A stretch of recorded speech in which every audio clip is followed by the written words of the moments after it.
Good morning, friends. Dr. Richard Bennett here. Last month, I received a call at 3 a.m. that I'll never forget.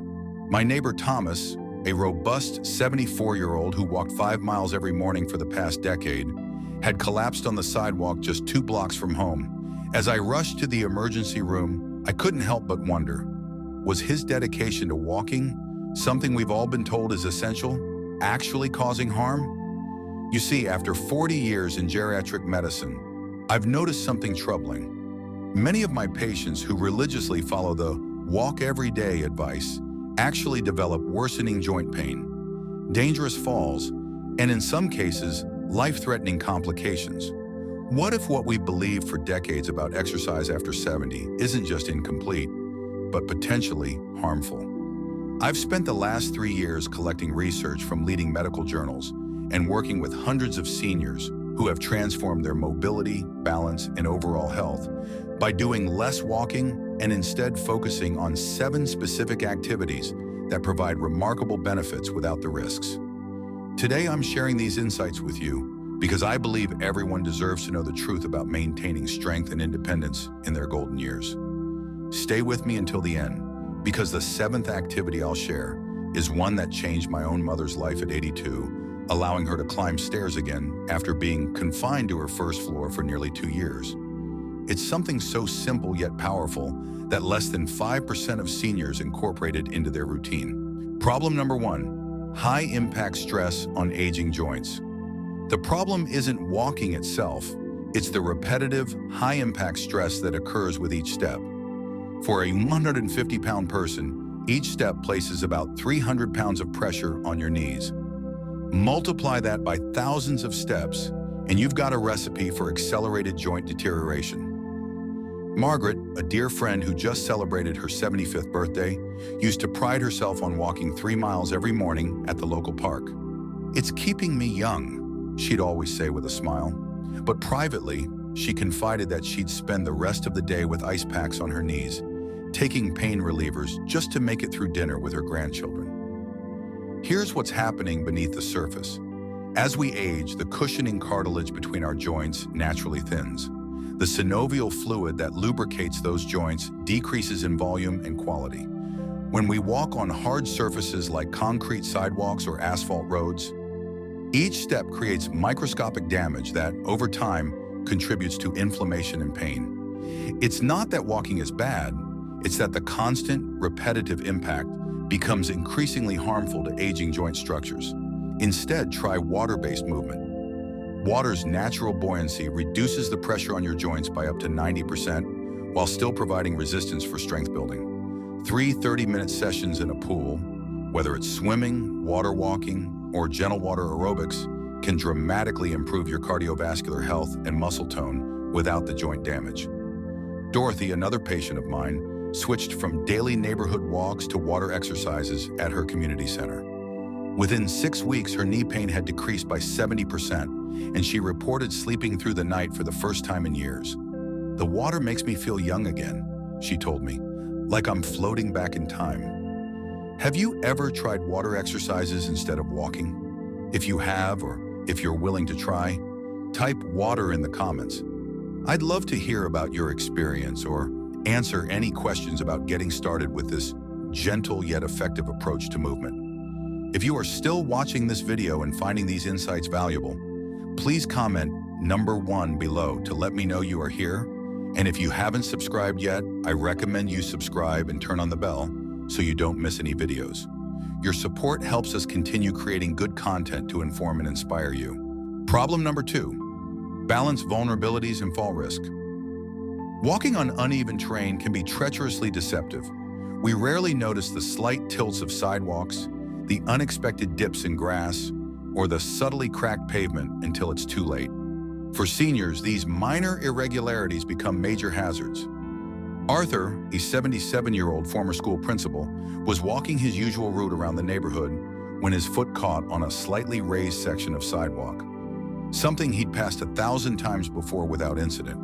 The resulting fall fractured his hip, leading to surgery, 2 months of rehabilitation, and a permanent reduction in his mobility and independence. The science explains why this happens so easily after 70. Our proprioception, the the body's ability to sense its position in space deteriorates with age.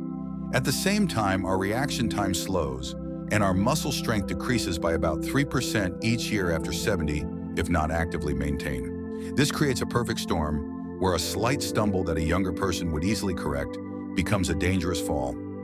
The solution is targeted balance training in a controlled environment. Tai Chi, with its slow, deliberate movements, has been shown in multiple studies to reduce fall risk by up to 43% in seniors who practice just twice weekly.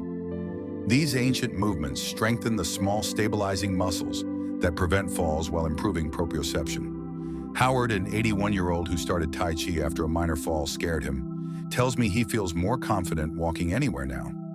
"It's like I've rewired my reflexes," he explained during his last checkup. "Last week, I stumbled getting out of my daughter's car, but instead of falling, my body just knew what to do. I regained my balance almost automatically." You don't need special equipment or even a class to begin. Simple standing balance exercises like standing on one foot while holding a sturdy chair or practicing heel-to-toe walking in your hallway can make a tremendous difference. Start with just 5 minutes daily, and you'll notice improvements within weeks. If balance concerns have ever limited your activities or caused you worry, share your story by typing "balance" in the comments. Your experience might help someone else recognize they're not alone in this challenge. Problem number 3, excessive cardiovascular strain. Long walks can place unexpected demands on an aging heart. What many don't realize is that sustained walking on inclines or during temperature extremes can push your heart rate into dangerous territories without warning signs until it's too late. Elaine, a vibrant 73-year-old grandmother of 5, was dedicated to her daily 3-mile walk, regardless of weather. "I've never been a quitter," she'd proudly declare. On a particularly humid August afternoon, she returned home feeling unusually tired, but dismissed it as just the heat. That evening, she experienced a cardiac event that her doctor later confirmed was triggered by the combination of exertion, heat, and underlying age-related changes in her cardiovascular system. As we age, our heart muscle naturally stiffens, and our arteries become less flexible. These changes mean our cardiovascular system works harder to maintain normal function during exercise. Additionally, many seniors have asymptomatic cardiovascular issues that haven't been diagnosed, making sustained aerobic exercise potentially risky without proper monitoring. The solution isn't to avoid exercise, it's to engage in interval training instead of continuous exertion. Breaking activity into short, manageable bursts with rest periods allows your heart to work efficiently without becoming strained. Seated or recumbent cycling for 2 to 3 minutes, followed by 1 to 2 minutes of rest, repeated 5-8 times, provides tremendous cardiovascular benefits while allowing recovery periods. James, a 76-year-old with well-controlled hypertension, switched from his daily walk to this interval approach 3 months ago. Not only has his blood pressure improved, but he reports having more energy throughout the day. "I thought I would miss my long walks," he told me, "but these shorter sessions actually make me feel more energized, not depleted." A simple way to implement this at home: march in place or do knee lifts while seated for 1 to 2 minutes, then rest for 1 minute. Repeat this cycle 7 or 8 times while watching your favorite morning program. You'll finish feeling invigorated rather than exhausted. Have heart concerns ever made you hesitant about exercise? Or have you noticed feeling unusually tired after walks? Share your experience by typing "heart" in the comments. Understanding these warning signs could make a crucial difference for someone watching. Problem number 4, missing critical strength elements. Walking primarily engages your lower body in one repetitive motion, leaving critical upper body and core muscles severely underdeveloped. This imbalance creates vulnerability that manifests in everyday activities. Robert, a 79-year-old who walked 2 miles daily for years, couldn't understand why opening jars became increasingly difficult, or why getting up from low chairs left him feeling unsteady and embarrassed at family gatherings. Despite his regular walking routine, essential functional strength was diminishing rapidly. The physiological explanation is straightforward. Muscles follow a use it or lose it principle. While walking engages certain leg muscles, it completely neglects upper body strength and does little for core stability. After 70, unused muscles atrophy quickly, losing up to 15% strength per decade, creating a dangerous imbalance that affects everything from posture to basic daily functions. The solution is resistance band training, nature's perfect exercise tool for seniors. These inexpensive portable bands provide progressive resistance that strengthens muscles without stressing joints. Just 10-15 minutes of simple band exercises 3 times weekly can transform functional strength throughout your entire body. Harriet, a 76-year-old former teacher, began using resistance bands after noticing she struggled to lift her young great-grandchildren. "The first time I tried the bands, I could barely complete 8 repetitions," she recalled with a laugh. 3 months later, I surprised everyone, especially myself, by picking up my 28-pound great-grandson without thinking twice. The look of amazement on my daughter's face was worth every minute of exercise. Getting started is simple. Secure a light resistance band to a doorknob and practice gentle pulling motions in different directions while seated in a sturdy chair. Focus on slow, controlled movements rather than speed. Even 5-minute sessions will yield noticeable improvements within weeks. What daily activities have become more challenging for you over the years? Have you noticed tasks requiring upper body strength becoming more difficult?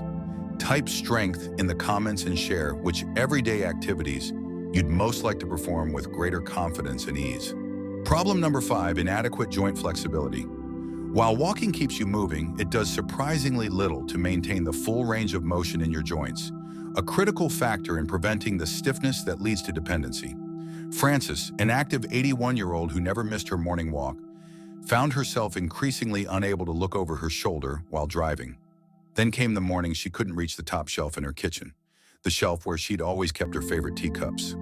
"I felt like my body was betraying me," she confided during our appointment. "I was walking every day. Wasn't that supposed to keep me limber?" The science reveals the gap.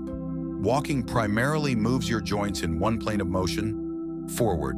However, our bodies are designed for movement in multiple directions. As we age, unused movement patterns become restricted through a process called adaptive shortening, where muscles and connective tissues actually change structure when not regularly stretched through their full range. This biological process accelerates dramatically after 70, but remains invisible until suddenly you can't perform a movement you've taken for granted all your life. The solution is gentle, systematic stretching focused on rotational movements. Chair yoga offers the perfect format, providing support while encouraging movement in all the directions that walking neglects. Bernard, a 77-year-old who began chair yoga after complaining of neck stiffness, experienced remarkable improvements in just 6 weeks. "I thought the ability to turn and check my blind spot while driving was gone forever," he told me during his follow-up visit. "Now not only can I do that comfortably, but I can play on the floor with my great-grandchildren and actually get back up without help." Begin with simple seated twists. Sit tall in a sturdy chair, place your hands on the opposite shoulders, and gently rotate your upper body to look over each shoulder. Hold each position for 15-20 seconds while breathing deeply. Practicing these rotational movements daily, perhaps while watching the evening news, can preserve the mobility that maintains your independence. Have you noticed certain movements becoming more difficult with age? Maybe reaching objects on high shelves or looking behind you? Share your experience by typing "flexible" in the comments and let us know which movements you'd most like to maintain or recover. Problem number 6, cognitive stimulation deficits. Walking offers limited cognitive engagement. The repetitive nature provides minimal stimulation for your brain, missing a crucial opportunity to build cognitive reserves that protect against memory decline. Esther, an elegant 83-year-old who walked through her neighborhood religiously for 2 decades, noticed she was increasingly forgetting names and misplacing items despite her physical activity routine. "I thought staying active was supposed to keep my mind sharp," she mentioned, the worry evident in her voice. "What am I doing wrong?" Neuroscience explains this apparent contradiction. While any physical activity provides some brain benefits through increased blood flow, the aging brain requires novel challenges and complex movement patterns to form new neural connections. Walking, especially along familiar routes, quickly becomes automatic, requiring minimal mental engagement once the pattern is established. Without varying mental challenges, cognitive processing speed and memory formation pathways can still decline despite regular physical activity. The solution is dance, even seated dance movements. Dancing combines physical activity with complex mental processing, following patterns, remembering sequences, and responding to rhythm. Research shows that dancing is associated with a 76% reduced risk of dementia, the highest reduction of any physical activity studied.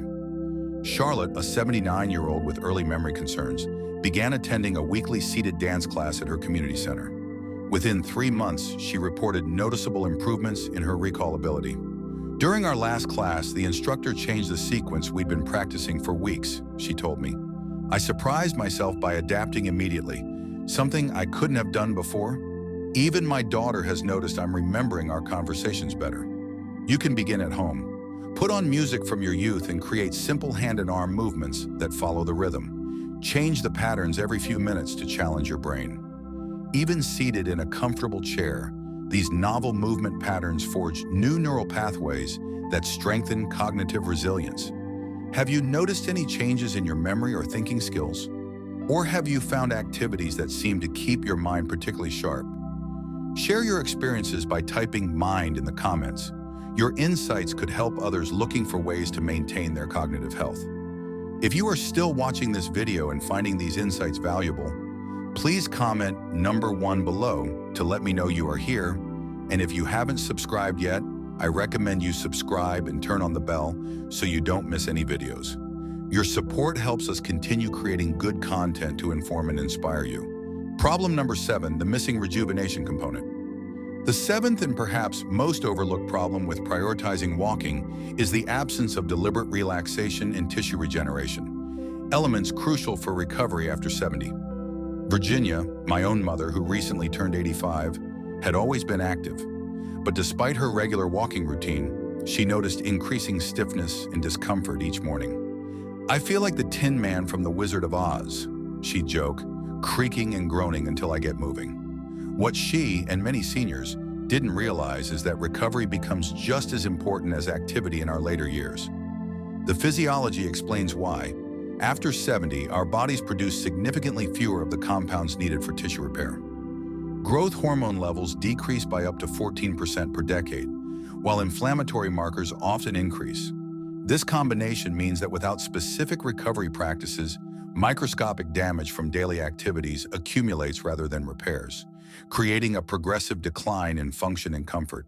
The solution that transformed my mother's mornings is gentle, floor-based stretching, specifically modified yoga poses performed on a cushioned surface before bed.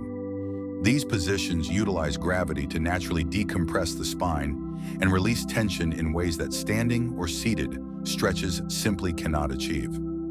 After just 3 weeks of practicing these gentle positions for 10 minutes before bedtime, my mother called me with excitement in her voice. "Richard, I woke up this morning and got out of bed without holding on to anything. No stiffness, no pain. I hadn't realized how much I'd accepted that morning discomfort as normal until it was gone." The beauty of these movements is their simplicity. Lying on your back with your legs elevated on a chair or cushions for just 5-7 minutes allows gravity to naturally reduce inflammation in your lower extremities while gently elongating your spine. Adding slow arm movements overhead while breathing deeply enhances circulation to your upper body and brain. This practice, what I call intentional restoration, becomes increasingly important after 70 when our natural recovery processes need conscious support. By incorporating these simple positions into your evening routine, you're not just alleviating today's discomfort, you're ensuring better mobility for tomorrow. Has morning stiffness become something you expect and endure? Or have you found techniques that help you wake feeling refreshed? Share your experience by typing "restore" in the comments, and let's learn from each other's journeys toward more comfortable, mobile mornings. My friends, I've shared these alternatives to walking not to discourage movement, but to inspire more appropriate, effective ways of maintaining your vibrant health after 70. Each of these 7 approaches, water-based movement, balance training, interval exercise, resistance bands, chair yoga, dance, and floor-based restoration, offers unique benefits that walking alone simply cannot provide. Remember Thomas from the beginning of our conversation? After recovering from his collapse, he incorporated all 7 of these elements into his weekly routine. Last month, at 76, he helped his son move furniture into a second-floor apartment, something he admits would have been impossible with his previous walking-only regimen. I've witnessed countless transformations among patients who shifted from walking-focused routines to this more comprehensive approach. The common thread in their success stories isn't extraordinary effort or special equipment. It's simply the willingness to try something new after decades of following conventional wisdom. If something I've shared today resonated with you, whether it was the water exercises, balance training, or perhaps the floor-based restoration techniques, I encourage you to begin with just that one element. Small, consistent changes create remarkable results over time. I'd be honored if you'd share this video with someone you care about who might benefit from these insights. Your support through likes and subscriptions allows me to continue sharing evidence-based guidance specifically designed for our generation's unique needs. Until next time, remember, wisdom isn't just accepting what we've always been told. It's being brave enough to embrace better approaches when they appear on our path. Here's to your health, independence, and the joy of movement, done wisely.